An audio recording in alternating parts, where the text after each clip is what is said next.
오늘 사건은 오병이어에 관한 이야기, 아주 유명한 이야기입니다. 오병이어는 마태, 마가, 누가, 요한복음에 전부 다 나온 유일한 사건입니다. 그만큼 중요한 이야기라는 것이죠. 성경 속에서는 밥이나 돈에 대한, 재물에 대한 이야기가 참 많이 나옵니다. 인류가 최초로 지은 죄도 사실 하나님이 먹지 말라고 한 선악과를 먹는 장면으로 시작하죠.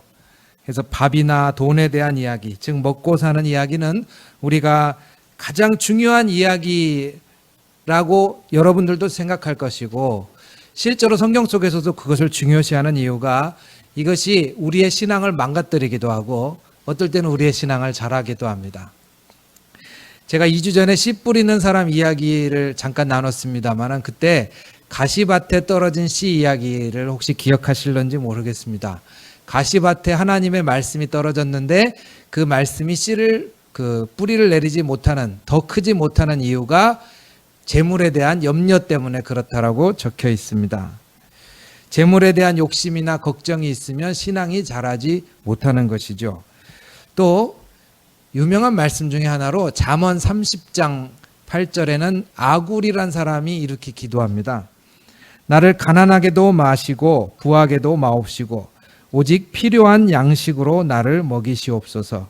혹 내가 배불러서 하나님을 모른다 여호와가 누구냐 할까 하오며 혹 내가 가난하여서 도둑질하고 내 하나님의 이름을 욕되게 할까 두려워하매니이다. 나를 부하게도 하지 말고 가난하게도 하지 말게 해달라는 이 아굴의 기도가 적혀 있는 이유는 바로 재물과 신앙이 그만큼 밀접하게 관계가 있다는 것을 아굴이 잘 알고 있다는 것을 보여주고 있는 것이죠. 여러분들도 마찬가지입니다. 물질을 어떻게 바라보느냐가 하나님을 떠나게도 하고 하나님과 가까워지게도 합니다. 예수님이 제자들과 함께 나눈 기도, 즉 예수님이 가르쳐 주신 기도 주기도문은 이렇게 이야기합니다. 우리에게 일용할 양식을 주옵시고. 그리고 성경 속엔 또 이런 얘기가 있어요. 부자가 천국에 가는 것이 낙타가 바늘구멍으로 지나가기보다 어렵다. 또 야고보서에 더 심한 얘기가 있죠. 하나님과 재물을 동시에 섬길 수 없다. 아주 유명한 말들입니다. 그러니까 성경 속에서 재물은 아주 중요한 문제고 신앙과 직결되는 문제이기도 하고 어떨 때는 하나님께서 주시는 축복이기도 하고 어떨 때는 부정적인 영향을 갖고 있다는 것을 많이 이야기하고 있습니다. 근데 우리가 흔히 재물, 부자, 돈 이런 문제에 대해서 부정적이기만 한가? 사실 그렇지만은 않습니다. 우리가 간과할 수 없는 게 창세기에 나오는 아브라함, 이삭, 야곱, 요셉은 고생 끝에 큰 재물을 얻는 사람입니다. 만약에 재물이 부정적이었다면 하나님이 그걸 막으셨겠죠? 근데 이 사람이 하나님의 도우심을 받는다라는 표시로 이 사람들은 고생하다가 결국에는 큰 재물을 얻게 됩니다. 그리고 그 재물을 이끌고 다시 일어나게 되는 것이죠. 솔로몬 왕도 하나님 앞에 지혜를 구했더니 하나님이 지혜뿐만 아니라 재물도 허락하여 주셨습니다. 그러니까 성경에서 재물이 부정적이냐 긍정적이냐 사실 둘 다 있습니다. 그렇다면 우선 제가 성경에 재물이 갖고 있는 그거를 부정적으로 그리는 이유가 대체 뭘까? 부정적으로 그리는 이유가 대체 뭘까? 한번 왜 그럴까 하고 살펴봤습니다. 그랬더니 여러 가지가 나오지만 그 중에 하나가 시편 49편의 이 물질에 대한 이야기가 아주 자세히 나옵니다. 여러분들이 한번 같이 펴보셨으면 좋겠습니다. 시편 49편을 한번 펴보십시오. 시편 49편 6절부터 10절까지 이야기는 이렇게 나옵니다. 자기의 재물을 의지하고 부요함을 자랑하는 자는 아무도 자기의 형제를 구원하지 못하며 그를 위한 속전을 하나님께 바치지도 못할 것은 그들의 생명을 속량하는 값이 너무 엄청나서 영원히 마련하지 못할 것임이니라. 그가 영원히 살아서 죽음을 보지 않을 것인가.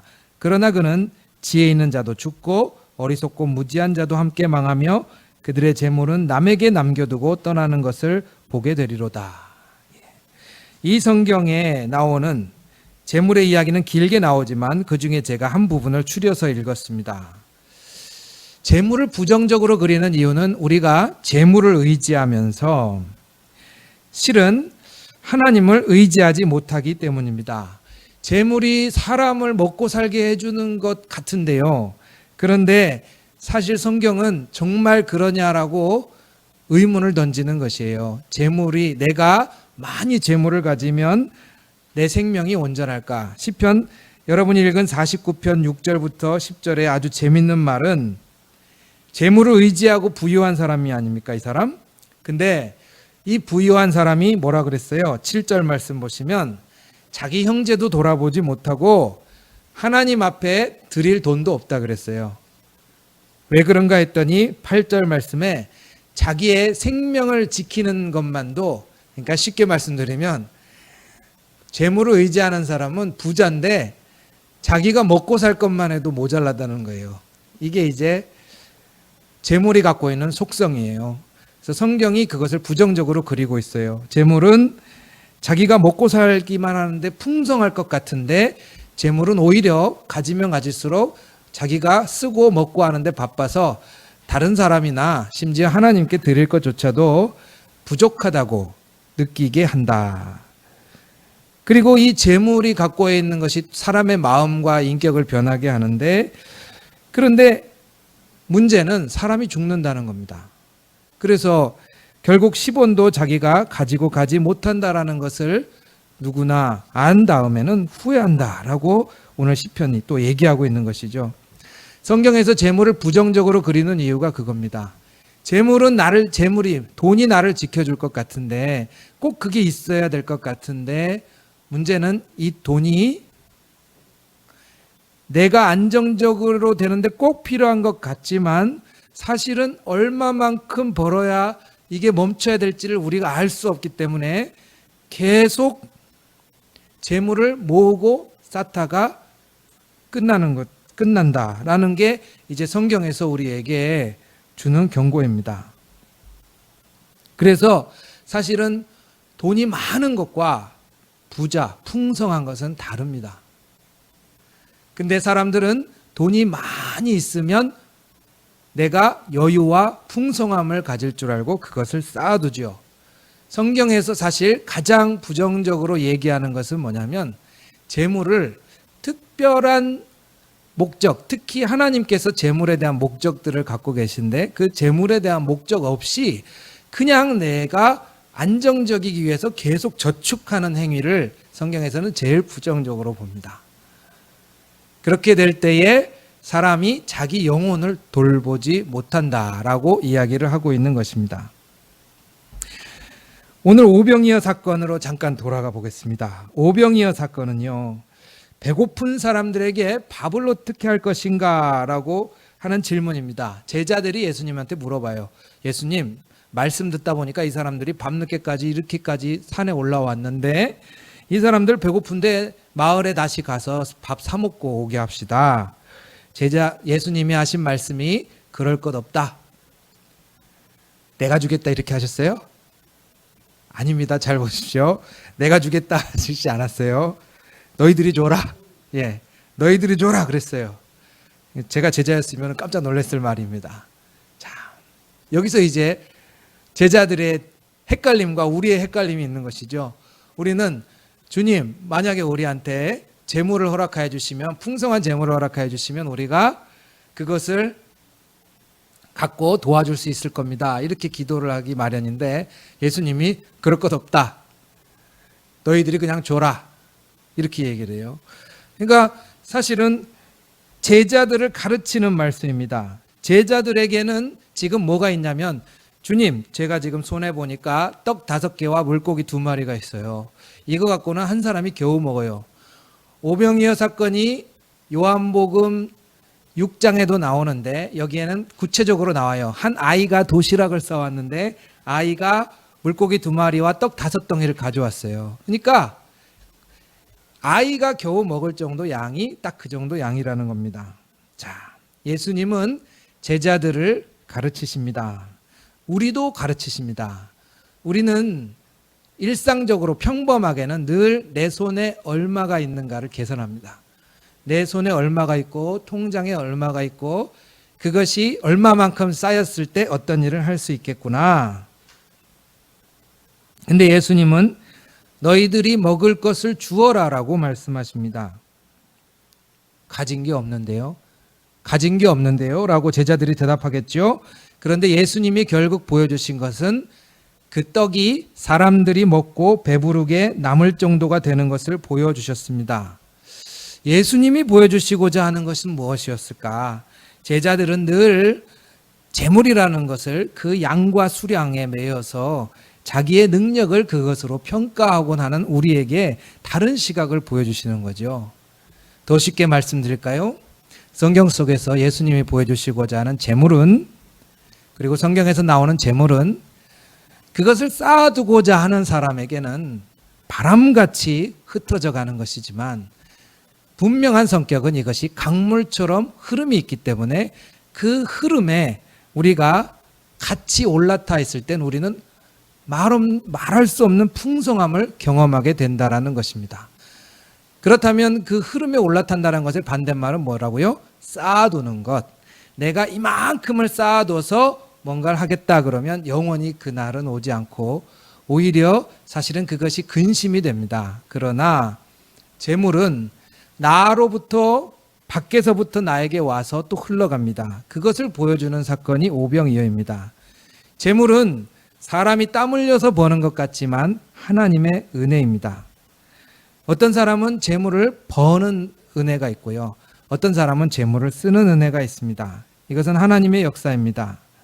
중요한 것은 하나님께서는 재물을 통해서 그 재물을 우리가 하나님의 뜻대로 흘려보낼 수 있도록 우리를 훈련시킨다라는 사실입니다. 많은 분들이 부족한 세상입니다. 돈이 없고 먹고 살기 힘들다라고 합니다. 그리고 돈을 많이 버는 법이 누구나 다 귀가 솔깃한 것입니다. 저는 그것이 부정적이라고 얘기하는 것이 아닙니다.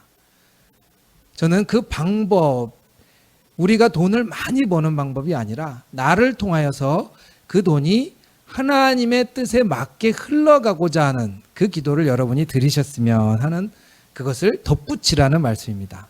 돈은 그 자체로는 우리가 하나님을 의지하지 못하게 될 수도 있습니다. 그런데 여기에 한 가지를 더하는 것입니다. 성경은 그것이 하나님의 뜻 혹은 구약에서는 지혜라고 얘기합니다. 하나님의 선한 뜻을 향하여서 여러분이 갖고 있는 물질들을 흘려보내는 것.